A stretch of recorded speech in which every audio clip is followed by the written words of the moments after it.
Welcome to the podcast, brother. Welcome to the podcast, brother. Today, I'm sorry. Sorry. Fuck that up. Welcome to the podcast, brother. Welcome to the podcast, brother. I am Pierce Nahigian. I am the elder brother. I am Derek Hobson. I am the younger brother. And welcome to... This is... Shit. Welcome to the podcast, brother. Welcome to the podcast, brother.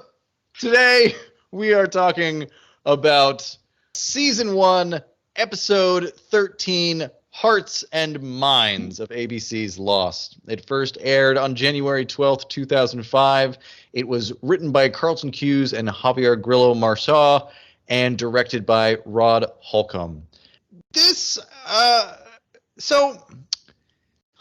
What to say about this episode?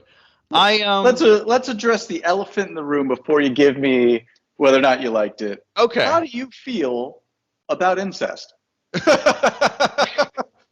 You know what my main note on this was like, wow, this was like 12 years before the internet's, what do we call this? Fascination? Fetish for incest? For those listening in the future, I guess, for the last... I don't know, what will we say, around 3-4 years maybe? Incest has been like a big fetish thing all around the corners of the internet. I forget if Reddit or TV Tropes or somewhere else coined the term wincest when you root for it or something. Yeah, that's the thing that I remember. Obviously, it's the thing I remember the most about this episode. We will get to it, but the scene where that happens, all right, let's not do that first. Why do you asked me? I think it's let's start over. I feel like the first time I saw this episode, when they hook up, I wasn't really shocked. It was like, but it was also like, oh, yeah, okay, you kind of got that vibe from the two of them. Like, I don't know. I felt like the episode was trying to shock me, and instead I was just like, all right, that's what you got. Okay. Like, in the long I guess that's it. I don't know. And so in Locke's episode, we get this incredible reveal that he was paralyzed and now he's not. In Jack's episode, we had this really emotional relationship between him and his father. With Claire, we have this really creepy premonition that like she has to be the one to raise her child. With Charlie, he has this, terrible drug addiction and this, self-doubt. And Boone and Shannon are step siblings that are kind of into each other. It's just like, I don't know. It feels like weak sauce. I'm realizing it didn't shock me either, but the reason is because I was watching this episode with you, and you were like, oh, their relationship is not what you think it is. Or it was something you gave enough of a hint where I'm like, are they dating? Like, because I agree with you. It did not shock me to find out that at least he's into her. Yeah. Which also leads me to a secondary point before we come around back to this again that I just want to throw out there and be thinking about, which is that the first time they had sex? I wasn't sure about this the first time around, but I get the impression that this is the first and only time they've ever hooked up. Because she comes to him in the hotel room and saying like, you love me, you've always loved me, I know it. And the confrontation between the two of them in the hotel room, it feels like the climax of something. So I think, yes, I think it is the first and it is the only time that they've ever hooked up. I think the whole point of this episode for Boone seems to be he's always been hung up on his stepsister and he hasn't been able to get over it, and Locke helps him get over it. The episode frames it not as this is a love that's destined to be, but Boone needs to get over this crush he has on his stepsister. Yeah, I buy that. I literally up until this time, I always thought it was the first and only time. And I do feel they purposely leave it kind of vague, because even like afterwards, which feels so awkward when she's fully dressed and he's still That's my either big. half naked. I will when we get there. I have All right. that whole thing is. I would say that lowers this episode like a whole grade because it makes so little sense. It's so jarring. You know what? No, I'm going to talk about it now. Okay, here's the thing. I hate this. This is the only thing I was waiting for when I was rewatching this episode because I'm like, I remember this making no goddamn sense whatsoever. Okay, so this cut. So you hear her voice and she turns on the light. She has her clothes fully on, but her hair's a little like ruffled and her makeup is smeared. She's sitting in a chair. And Boone is shirtless. We presume he's naked. Okay. They cut to her turning on the light. We assume that they had sex. But he's unclothed. She has her clothes on and is sitting across the room. Which means, did she cross the room and get dressed in the dark? Did they just make out? Did she have sex with her clothes on? Is she wearing pants? What? It is such a bad transition. It shouldn't be this way. It doesn't. It leaves I have so many questions, and it's distracting to the point that I had to rewind the scene to hear what they were both saying because I'm just trying to figure out the mechanics of whatever kind of hookup they just had. I love how some stuff in this episode is intentionally left vague. All things except the cop very clearly saying no blood relation. And I was like, oh, I know where this is going. I forgot. Yeah, that whole sequence, like, and given the emotionlessness and the kind of like stoicness of them both, everything else in this is so routine. I don't think this is the first time. I don't. I think the episode presents it as though it's the first time, and I will because Shannon comes to him with this declaration of like, I know that you're into me. I know you've always been into me. So why don't you just like act on it? Especially because I am absolutely broke and I need your help to get back to Los Angeles. It's also very clear that like Shannon's feelings toward him seem much more ambivalent than his towards her. He is very clearly hung up on her and she's basically using him to survive. You know, that's the part that, you know, we talk about, you know, incest on its own is taboo. And well, what am I saying? It's wrong.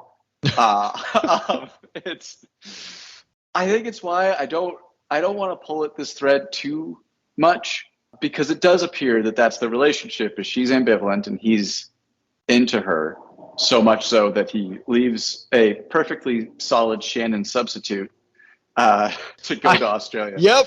I had that note as well. I was like, I thought that was Shannon when the scene starts. I think the reason why it's doubly uncomfortable is because the setup for this is she arrives at his doorstep drunk. I'm like, maybe this has happened before where she's arrived drunk, which obviously then consent isn't clear. And because of that, her ambivalence and it's like it not only gets into a place of incest, but could be kind of rapey in the past. That's true, but given how sober she seems after she turns on the light, I think the drunkenness may have been an act. I feel better about that. I like, yeah. Okay.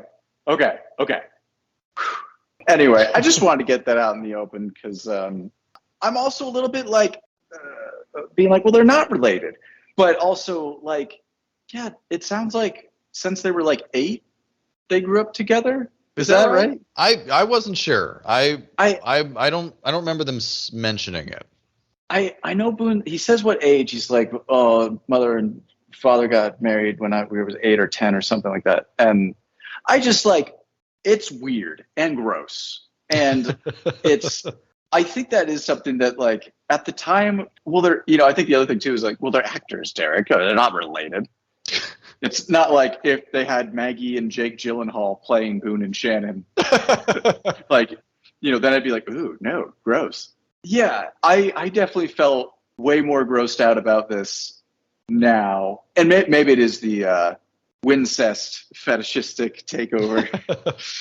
You know what? I don't want to kink shame. I'm not good at it. You know what? If you do, you do you. Fantasy isn't reality. I get it.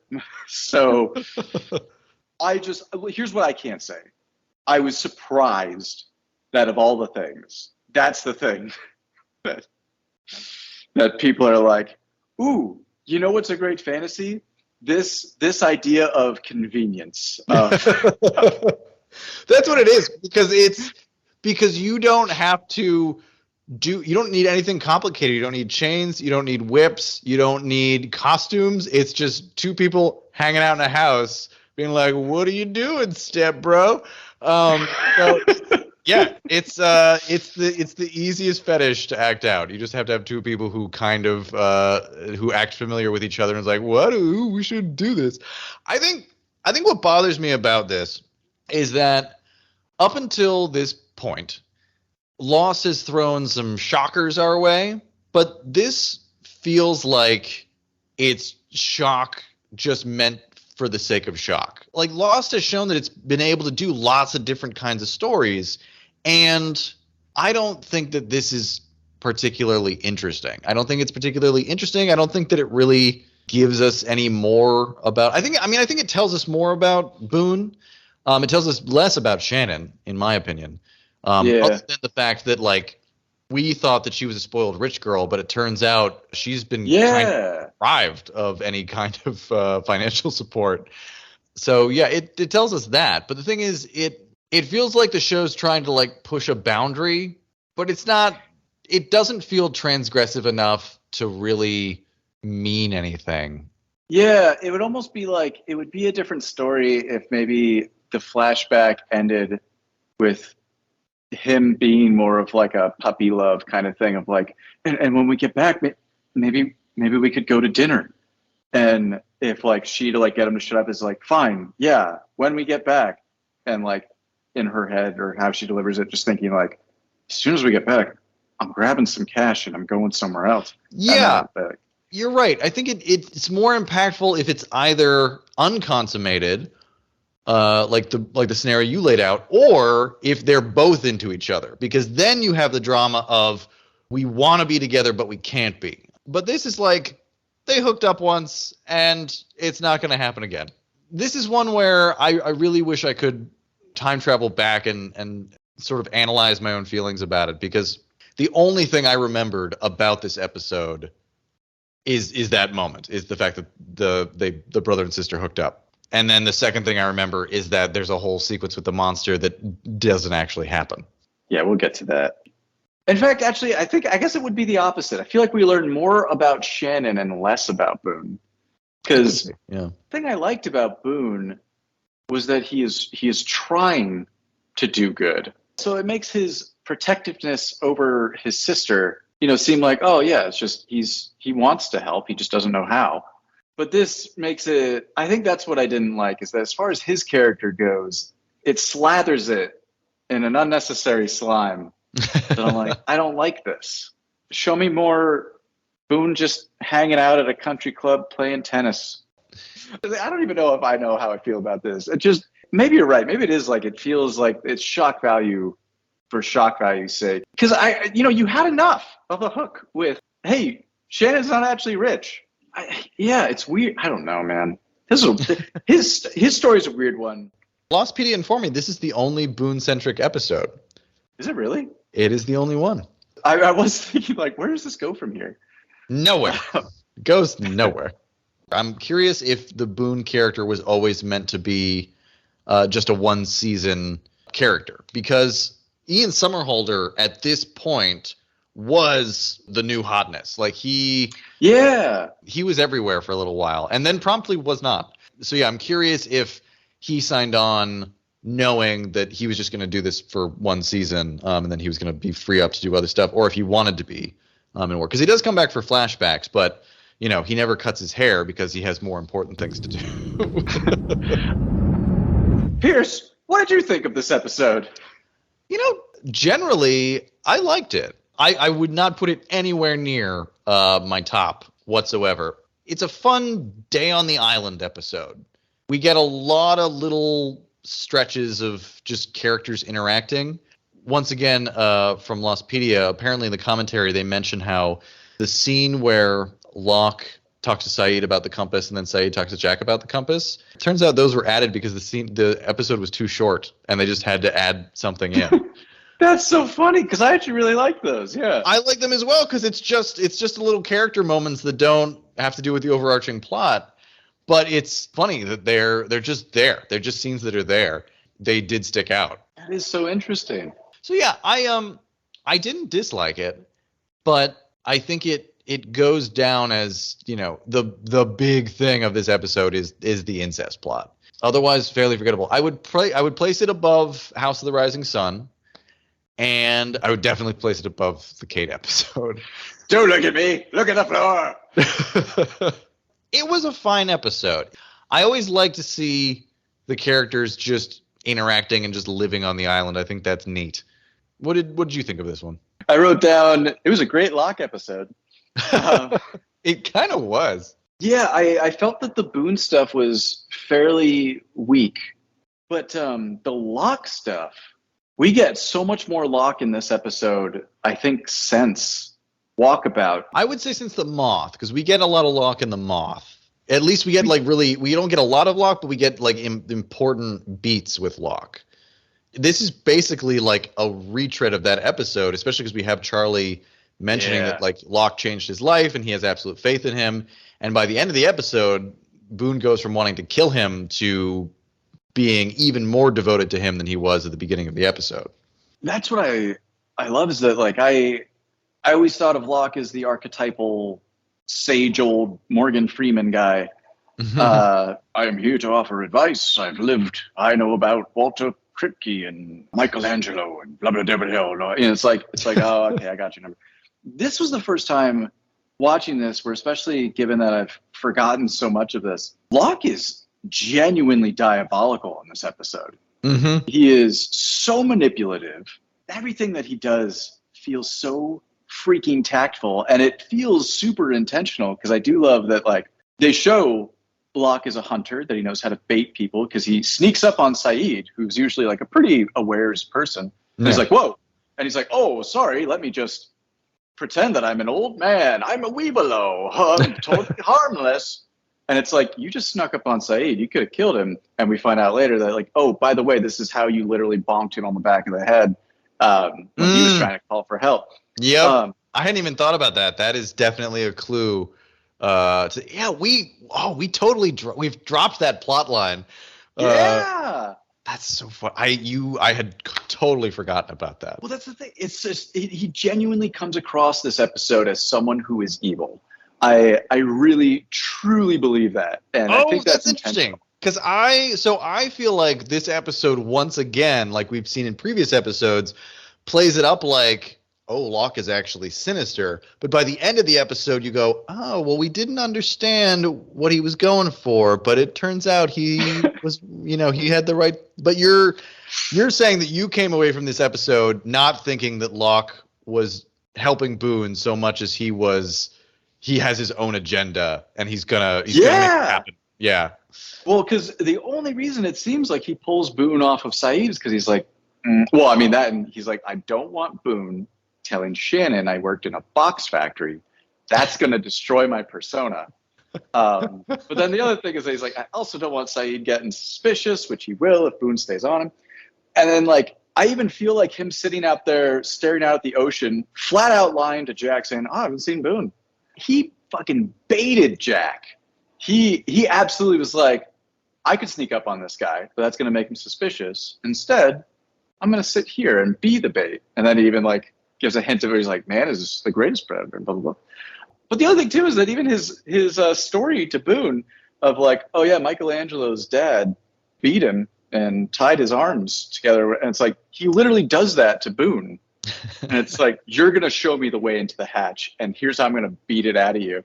And it's especially knowing Locke's father stuff, even though I know they haven't shown that stuff yet. And then even that scene with Charlie, it feels very much like, oh yeah, I trust him with my life. And it's like, oh shoot, he's quietly recruiting. Mm-hmm. And it's just it feels diabolical. And it's great. You make a good point.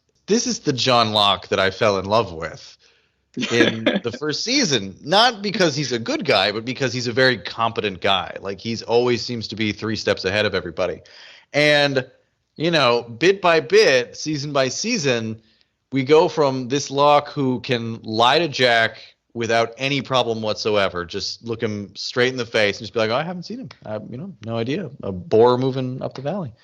To someone who's just screaming into the void, like, tell me what to do. I don't know who I am. I don't know what's going on.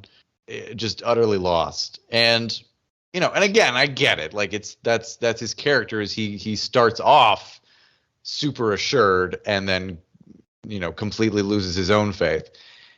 That's fine. But he's so at peace on this island. Like, when he gives the compass to Sayid, it's like, I don't need it anymore. You believe him. Like, when in the episode previous, when he told Boone it's about to rain, and then it rains, you truly get the sense that Locke is in tune with this island. He is one with this island, and he understands it. He feels it.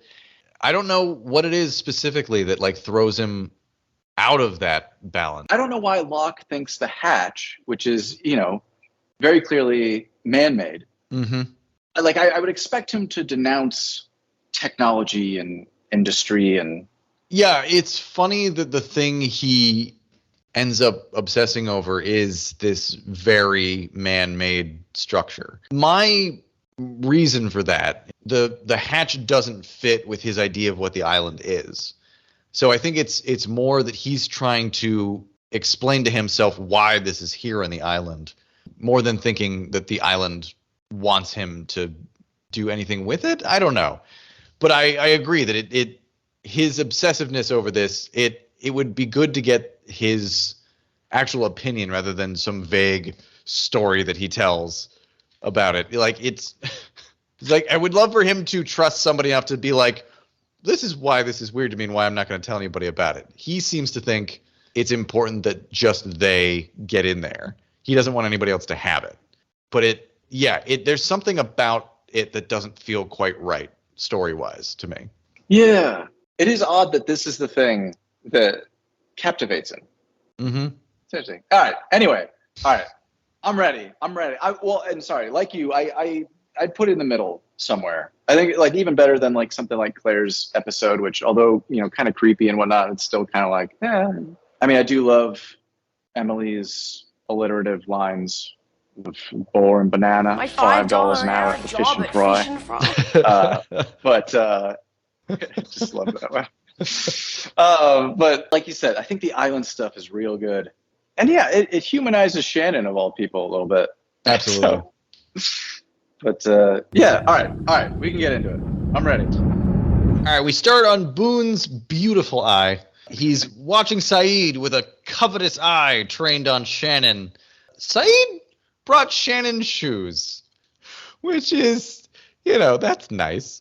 Sayid's joke that her feet swelling is due to one of the island's mysterious properties is so lame and yet also very relatable. It's like whenever you're, like, flirting with someone and, like, you're trying to just, make them feel good, and you just want to, entertain them, and, you want to be funny, and you want to put them at ease. And so you just say, like, whatever they say, you just say something, and you, like, even after it comes out of your mouth, you're just like, oh God, that was such a dumb thing to say. Why did I say that? I just want them to like me.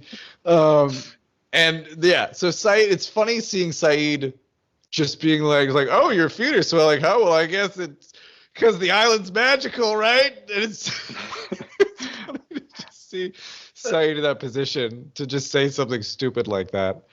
I totally agree. This was a very endearing flirt moment. Yeah, I'm almost certain that the writers tried to make it be charming, but the fact that it's stupid makes it more charming. Well, because, like, it's clear they're both trying when she's like, oh, these are my size. I mean, they're not actually, but I see that you're trying. Yeah, she continues to be really enchanted by the fact that he likes her. Like, it doesn't seem like she's just manipulating him for the attention. She seems to be genuinely surprised and accepting of, like, It's like, you seem to be into me, and you're not the kind of guy who's into me. So I'm accepting this. Yeah. I mean, it could have been our last conversation on this too, but you really are warming me up to the idea of Sayid and Shannon. Yes, it's the one true pairing. Yeah, it's not even like an immediate attraction. First, he used her, but then she also, kind of appreciated that it's like, hey, he needs my skills. He's maybe the first person that's ever... Yeah, and it's clear that, like, now that he knows that the notes that Rousseau wrote down are just useless lyrics, they're still talking. They're still hanging out. It is cute. Yeah, so yeah, Boone's watching them, being a creep. Hurley comes up and tells Boone they haven't had fresh boar in a week, and people are hungry. And we soon learn that by people are hungry, Hurley means absolutely himself. We get our first flashback. Boone is having just finished a tennis match at the bougiest place imaginable with a girl in his arm that looks, not coincidentally, exactly like Shannon. He gets a call from Shannon, who seems to be in an abusive relationship, and she's in Sydney, Australia. On the island, Boone tells Sayid to stay away from Shannon, and Sayid is visibly amused by this. Yeah. I forget. What does he say? He's like, or what? Or what does he say? Yes, he's like, he says, you know where to find me? Boone tells him to stay away from his sister, and Sayid just says, and what if I don't? And Boone has no follow-up. He has nothing to say to that. It's very clear that, and this perfectly matches with everything we know about Boone, that he had it in his head that he was going to tell off Sayid and tell him to get lost. And when Sayid didn't immediately back down, Boone's reaction was a blank stare. I love it. And Sayid is so, like, it's just the look on his face where he's not being disrespectful, but he's just sort of like, what are you going to do? You're done. Got nothing. But yeah, Sayid's just kind of like, go on. Yeah, exactly. Locke tells Boone not to fight with Sayid because they need him on their side, which is ominous. He says the hatch is their priority, not hunting boar. Hurley has a doctor consult with Jack. Wait, real quick, just because this was a cinematography thing, and I'm wondering if you felt this way too. As they're having that conversation, did you get that sensation of like Jason and the Argonauts, or like even Tron, when they go across the stepping stones across the river? It almost looks like the way it's done. I assume they were probably shooting this on location. Well, I know they were shooting it on location, but like as they're like, the shot is like, from a distance, and you just see them like stepping on these stones and like going across. And I'm like, why does this look fake? Did you have that moment at all, or just me? I did not have that moment. There is a great moment of an actor tripping in a few scenes hence, but we'll get there. Okay. Hurley has a private consultation with Jack. I noticed Jack is wearing the Halliburton key around his neck. It took me a couple frames. I was like, is Jack wearing a necklace? What is that? And it's weird because like the key is like sticking like straight out. So like there's some angles where like you can't actually tell what it is. But he's wearing the key around his neck, which makes sense because like if you're in the jungle and you're wearing a bunch of ratty clothes, you put that in your pocket, there's a hole in your pocket, you're never getting that key back ever. Yeah, I didn't even notice that, but that makes a ton of sense. And consistent with his character, who wore an ascot, but it was also his face mask. He would put that around his neck. Hurley confides that he's been eating exclusively fruit, and he is just constantly shitting. Jack tells him to eat protein. Hurley says there's no boar. He says, well, what about fish? And he says Jin holds a serious grudge against him because he didn't eat sea urchin that one day. The leaf joke is funny, where Jack's like, you're not eating those, are you? And he's like, dude, these aren't for eating. Again, Matthew Fox, I'm all up on Matthew Fox. I wish he did more things. Yeah, when Jack is in a good mood, it's a good day. Yeah. I even love, because it feels so sincere, like it's actually, it feels so real. Mm-hmm. When Hurley does like say like, dude, these aren't for eating, and then like, it's like, excuse me. Jack, not being watched by Hurley, no longer engaged, and just like looks forward and just laughs to himself in a way that like, he's not mocking the guy, he's not embarrassed, but he's just like, he seems genuinely enchanted by Hurley. Like, yeah. And I love that. Jack's on and off modes are so vast. Like the difference between them is so vast. Like when Jack is intense and demanding, like, where's Claire? Where's his father? All that stuff. Like, it seems like a genuine psychopath. But when he's not that guy, he's so pleasant. It seems like he just seems like he's having a great day on the island. You know why? Because he gets to spend most of his time in the cave. Jack creeps on Kate. She's like, I know, I can see you. And he's like, I wasn't hiding. And it's like, you totally were, Jack. You're lying. She takes him to the garden that Son is building. Right here, when she is leading him here, Matthew Fox almost falls on his face. And when he recovers, he smells. It's very quick, but they're stepping down from like a little bit of a rise. And Kate steps down, no problem. And Jack right behind her, like, he very clearly misses a step and almost like goes tumbling down. And the fact that he recovers himself, you see this smile on his face, and he keeps going. He is an utter professional. He keeps going with the line. But it is very clear like that is not on purpose. Kate tells Jack that maybe Locke is choosing not to hunt the boar. We get the scene with Locke and Boone, and Locke is mixing something for later. Locke's story about Michelangelo and David is very cool. I can find no sources to back it up. Michelangelo was 26 when he was commissioned to carve David. He was an established sculptor already. So there was a block. There was a very famous block in a quarry. It was an 18-foot block that had previously been worked on by two previous sculptors and had been abandoned for like 40 years or something.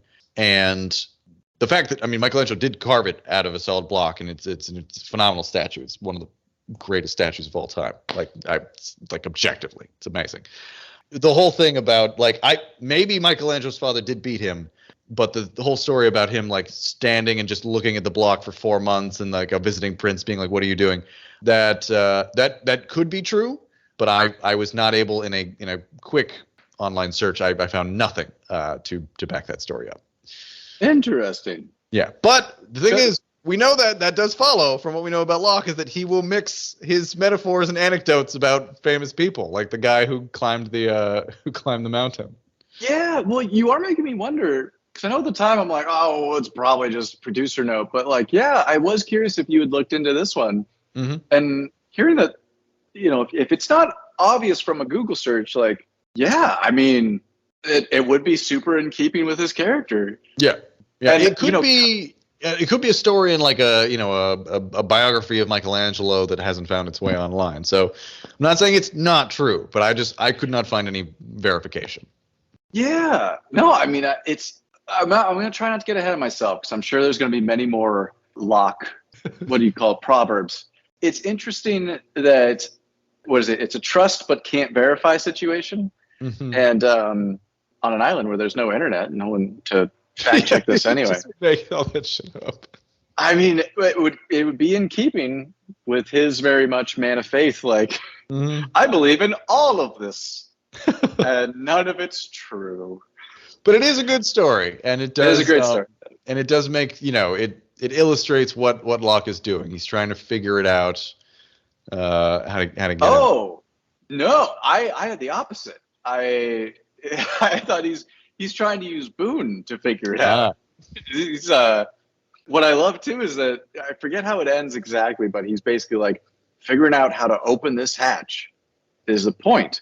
And then it cuts to the flashback and Boone's trying to open a door. And it's like, oh, and it felt like it played on your paving the way thing of like John Locke being like a John the Baptist of he's laying the road to get people to where he needs them to go. Yeah, no, you make a good point. Because he definitely is treating Boone like Michelangelo, and he's the abusive dad. Or is he Michelangelo and Boone is the block of marble? Oh.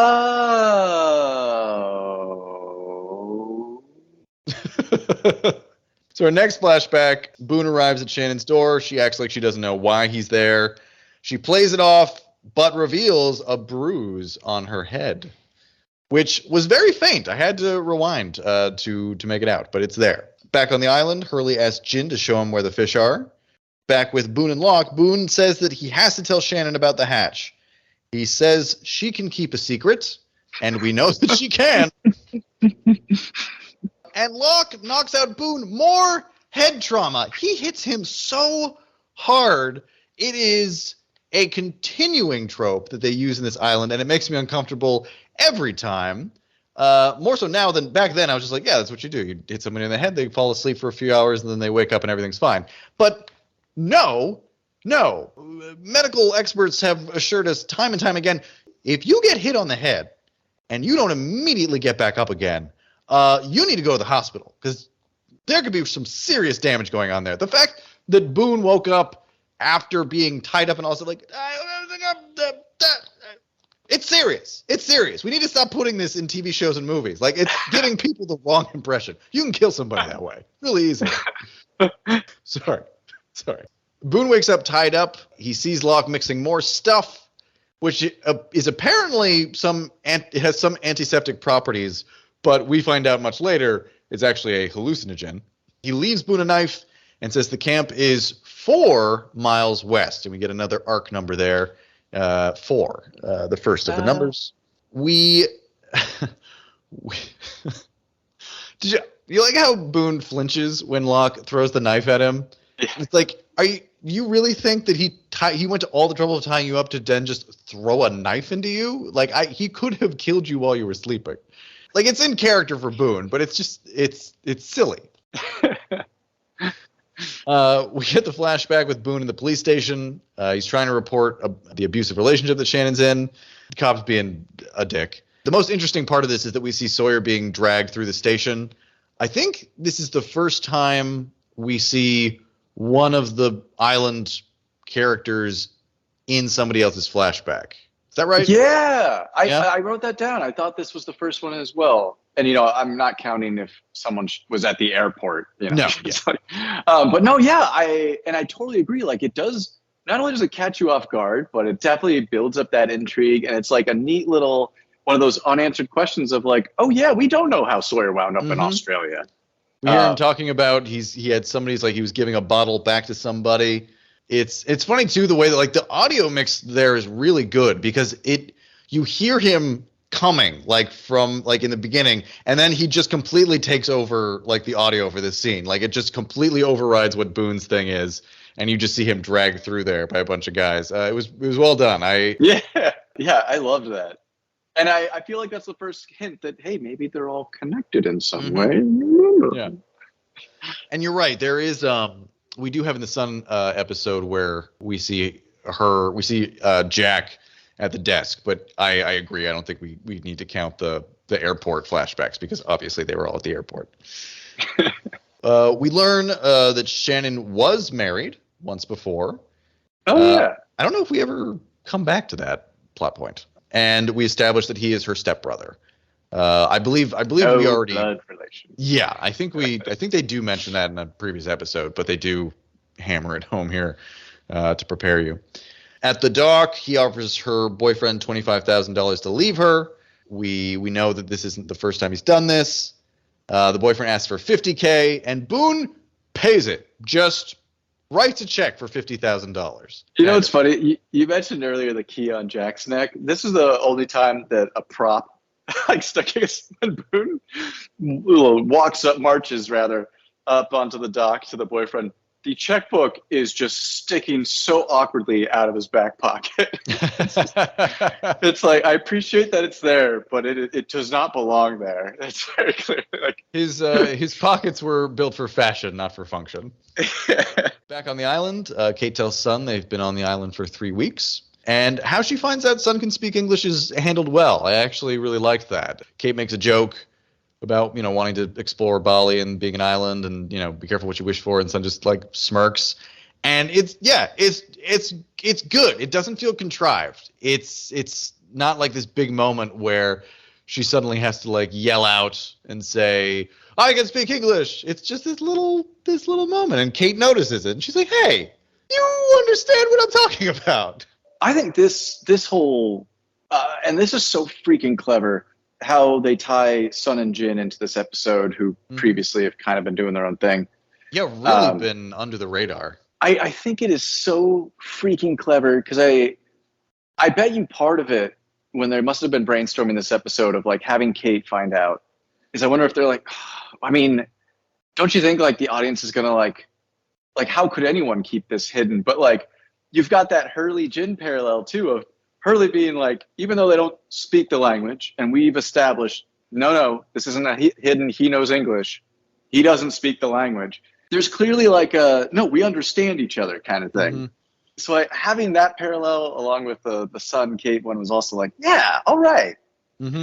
I also feel like a little bit like, I don't know if they had a mid-season break. I remember us talking about this last time. Like, I don't think they did mid-season breaks back then. This also feels like I was realizing like, oh, this is the beginning of the end of the son Michael. Is there something that, because I'm like, now that Kate knows, you don't need Michael.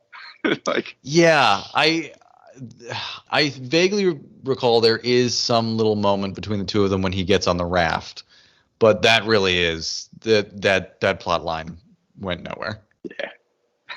While fishing, Hurley steps on a sea urchin. He asks Jin to pee on it. The scene was funny. For those who are curious, the Red Cross does not advocate peeing on sea urchin or jellyfish stings. Use vinegar or salt water. Yeah, there's not enough ammonia in your urine. But if you've got a group of like 7 friends, no, I'm just kidding. I'm kidding. No, that is not real. And they have to all be related to you too. Yeah. If not by blood, then by marriage. Sayid is using a magnet to make an improvised compass. It's a nice little scene of Locke talking to Sayid. And then I wrote here, though why it's here, I'm not sure. We learn Locke was a weebelo. He tells Sayid he doesn't need his compass anymore. Okay, but do we? Because I feel this was tactical. I think Locke is trying to look more unassuming. So my question to you, is a weebelo real? Yes. I'm pretty sure weebelo is real. All right. I thought he was just trying to be like, I wasn't even, cool enough to be an Eagle Scout. I was a weebelo. No, I could look this up, but I'm 90% sure that weebelo is, it's like there's like Girl Scouts, but there's also brownies, and there's a bunch of different flavors of. I was curious about it too, because I was like I said, I distinctly got the impression in this episode that Locke realizes that Boone is a liability. If he tells Shannon, hey, you don't need to worry about Locke, he worked in a box factory, it's like, oh shit, this is like, if people find out that I'm not a hunter, that's it. You really think that's the thing that he's worried about, not the hatch, that he doesn't want people to know he worked in a box factory? Yeah, I mean, because his whole persona is built up, and he's being very tactical and strategic, and I even felt like he probably wasn't a weebelo, because I doubt that his parents would have let him join any extracurricular activities. But by calling himself a weebelo, a weeb, he's making him, it's like a humble brag in a way, where on the one hand, he's telling Sayid this anecdote that's like, oh, I'm not a threat. I'm just a nerd, just a weeb at heart. But at the same time, reinforcing the narrative of his persona, because he's like, oh no, I've been out in the wilderness learning knots, and No, I've always been I think it fits that. I think that Locke has probably always been obsessed with nature and getting out there. That tracks. And I don't think necessarily that he would mind people knowing that he worked in a box factory, because he gives that information away so freely to Boone. I do think that it does clash with the image of himself that he wants to project, but I don't know. I don't know that that's something he wants to keep hidden, because I almost think that the fact that he worked in a box factory and now he has become the man of his destiny, or that he wanted to be, is part of his own mythology. And actually, now that I think about it, I wonder too if it could be that he wants. Maybe you're right. Maybe it is that Boone is the stone. Because, yeah, I totally just forgot until you were mentioning this of like, oh, I think he was always outdoorsy, and like I was thinking about that line that Kate had of like, whatever I know about tracking or hunting, Locke knows more. And then I remember that Locke has a line of like, Ethan knows a lot more about the stuff than I do. Mm-hmm. And I'm realizing like, since the last person that Locke had as his protege was Ethan, I wonder if it is a little bit too like, I don't want another Ethan. I want to make sure this guy knows that I'm the one in charge. And all right. Maybe he's not just trying to keep his persona alive. So we cut back to Boone, and he, quote unquote, hears Shannon, who says she's tied up too. And then he hears the mechanical roar of Smokey. He manages to cut himself free. Shannon does some of the best running I've seen on film, which I was surprised by. I would think, given her build, that she would sort of be running like a Flappy Bird. And there's a couple shots of her running where I'm like, oh, she looks like she actually knows how to run. So I just wanted to give props. I think there's a scene later on where she's running that is not quite so good. She does kind of look like a Flappy Bird, but at least here, she's going for it. Unless it's her stunt double and we are shooting her from behind. But yeah, that's the kind of dumb shit that I pay attention to when I see people running. I took no notes on these island moments because it is filler. Yeah. Yeah. It sucks because it's actually like it's really tense, and it's them being chased by the monster is always really fun, but none of this is real. And I know we've had previous conversations about if something's all a dream or if they're all in purgatory, why does it matter? And I've always argued that if it's a character building moment, it does matter.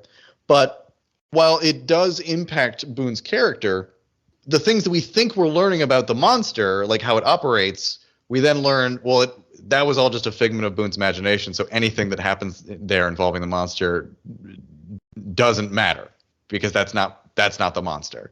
It's what Boone thinks the monster is. They also weirdly linger on that moment in the trees where he's holding her and he has a knife.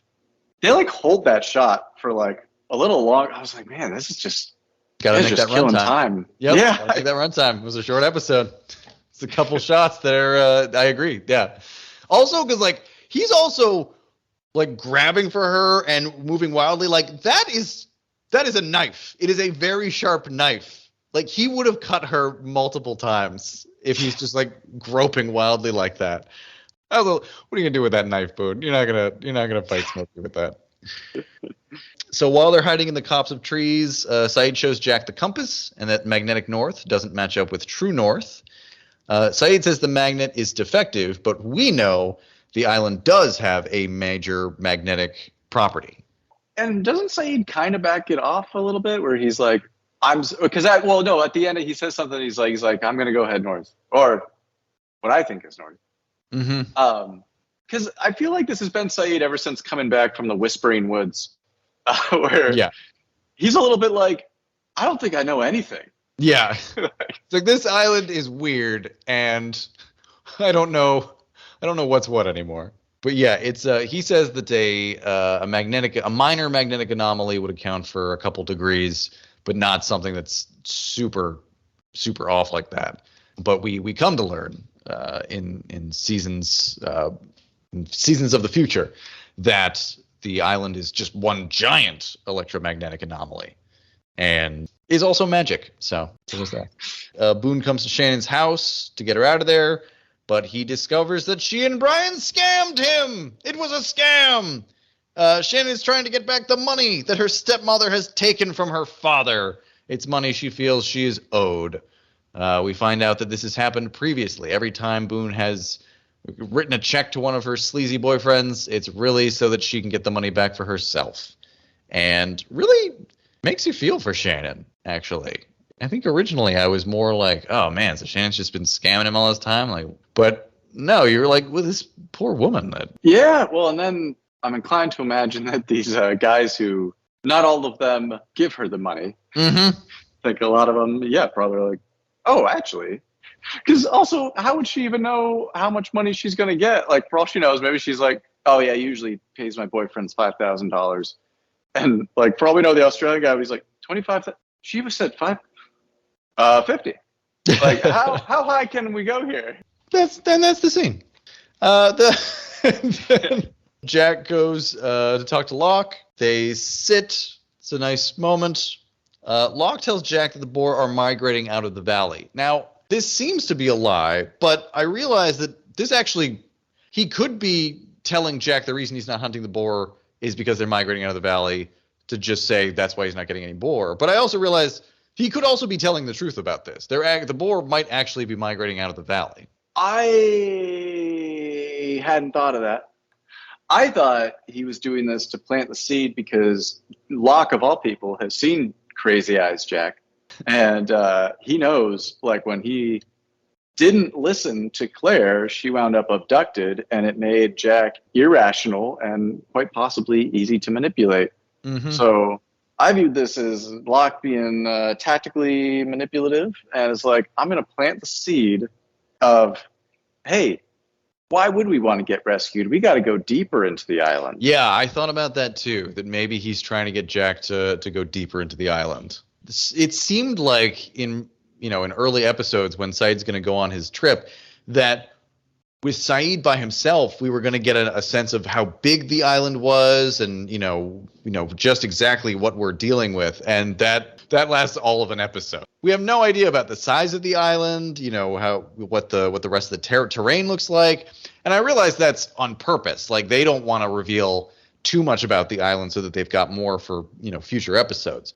I don't think it's something we ever really learn, is how big the island is. Now, maybe we do, and I've forgotten. No, I think you're right. And it's a bummer, too, because I remember season 3 when it's like, well, we're not even on your island. I'm like, God damn it. Oh, yeah. Oh, yeah. Oh, man. Sun tells Kate she can't tell Jin she speaks English because she loves him. And I am sad to say that this makes way more sense now to me than it did back then. Now, a middle-aged married man and father of 2, I'm 100% on Sun's side. It's like, no, if you love somebody, you tell them exactly nothing. My example of this is I remember I was living in San Mateo. We were married, and there was a massive brown spider in the bathroom. And I promptly crushed it. Flushed it, and Millie's like, what kind of a spider was that? And I'm like, I don't know. And so I start looking up, like, I should have taken a picture, but I'm like going through. I remember at the time feeling with some 95% confidence it was a brown recluse. I was like, if I say that this is what I think it is, and I can't verify it now, she's not going to sleep tonight. Yep. And I'm like, there's a solid chance we break our lease and we go live somewhere else because that can't happen. So I just said, probably a garden spider. And I was vigilant. I made sure to always be like checking out the house. I'm like, if I see one, I'm going to take a picture. Never saw another one that looked like that. But to me, that is an example of loving someone so much that they don't need to know the truth. Yep. Add us in the comments to tell us how we're wrong. But we're not. So we go back to Jin and Hurley, and I thought Jin was making Hurley like something to put on his foot. So Hurley likes to get stabbed with this sea urchin, and Jin just gives him something to eat, which, okay. He promptly barfs it up. He also yells at him that there's a rumor that he speaks English, tells him his wife's hot. That was all very funny. Some good acting from Daniel Day Kim there. Jack gives Charlie some aspirin for the heroin withdrawal. That was also a very cute moment when he's like, do you mean my week 2 of heroin withdrawal, or do you mean getting abducted? And it's like, well, I gave you the aspirin for the heroin. Like, obviously I'm asking about Claire. What's funny is that I had originally written down, okay, Jack's giving Charlie medicine for something. It's either recovery for, almost being choked to death, or for the heroin withdrawal. I guess, it's just one of those background things. And then immediately afterwards, Charlie goes like, oh, with the heroin? And he's like, I gave you the aspirin for the heroin, Charlie. It's like, oh, okay. I'll erase those notes. Jack talks about Locke. Charlie says that he has absolute faith in John Locke to save us all. And then there's a nice scene in the caves of the small community there. We go from Michael watching his son play with Vincent, and Hurley saying it's awesome that Michael got his luggage, Jin bringing Hurley a fish, Son chatting happily with Jin, Jack giving Kate some guava seeds, and it's nice. The caves don't look any more real, but it is nice to see people getting along. Boone tells Shannon that Locke is smart. This is still his phantasmagoria. Shannon. Smokey pulls up a tree, which is a good jump scare. I rewound it a couple times to see it is a CG tree between them, but you can't really tell. And when it just rips out of the ground.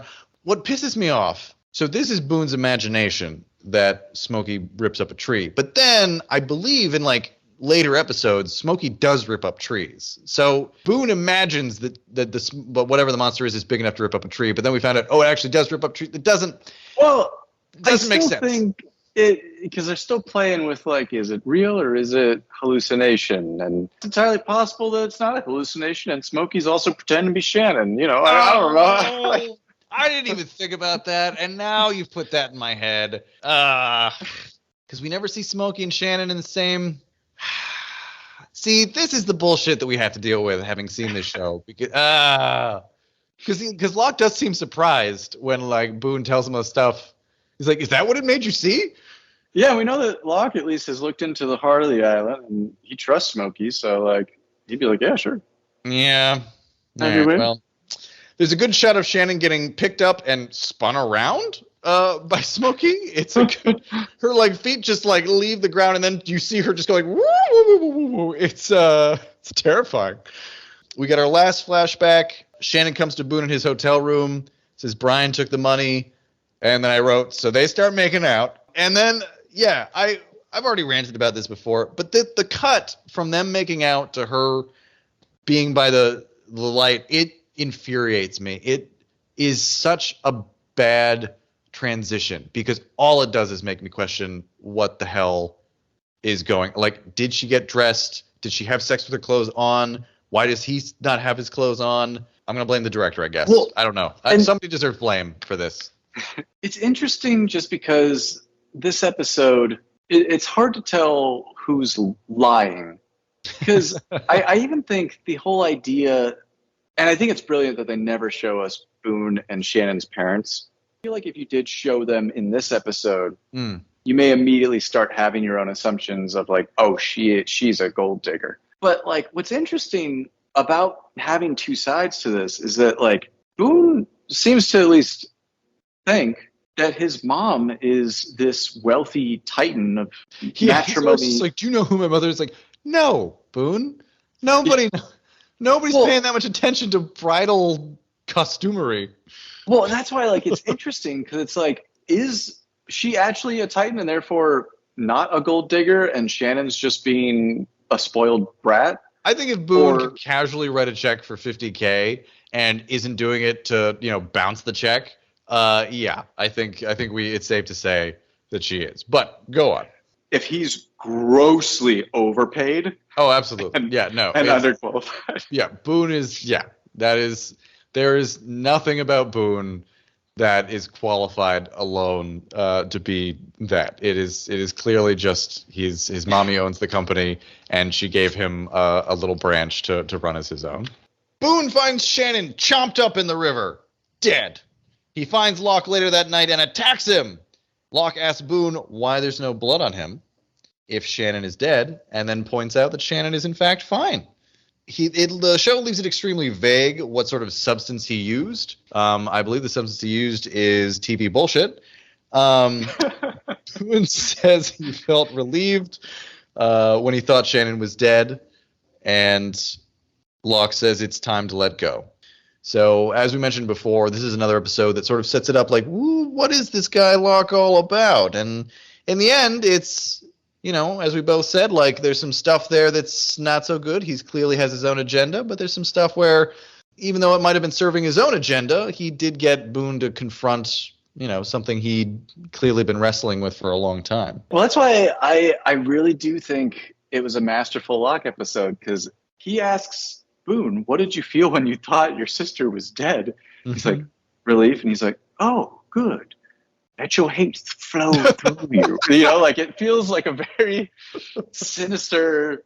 I think it's not so much Locke saying like you'd be better off with your sister dead. It's more that when Boone didn't think he had to worry about his sister anymore, that's what he felt the relief. It is, well, especially because the final line of the episode is Locke saying, follow me. Oh, yeah. And Boone takes a moment and then he follows him. It's very symbolic. It's almost too on the nose, but I think it's good. You start off the episode with Boone questioning Locke and saying, no, I'm going to tell Shannon. I'm not going to keep this secret. And in the end, he has become the Sith apprentice to the Emperor.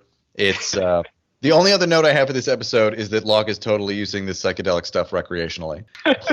You know what? I didn't even make a note of this, but I'm realizing we kind of glossed over it, so I'll mention it. Michael's terrible.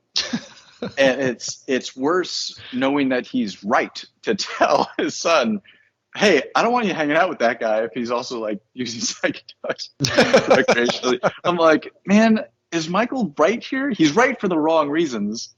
But the Michael moment this episode is good. He has like a box that he's holding, and he starts to like well up, and then he looks at it while running through the woods, and he like, he gets like a lip quiver, and it's like, what the? There's so much emotion in it, and I was like, damn, I think there is an actor in here. He's just buried underneath bad writing. Yeah. That's Hearts and Minds. It was okay.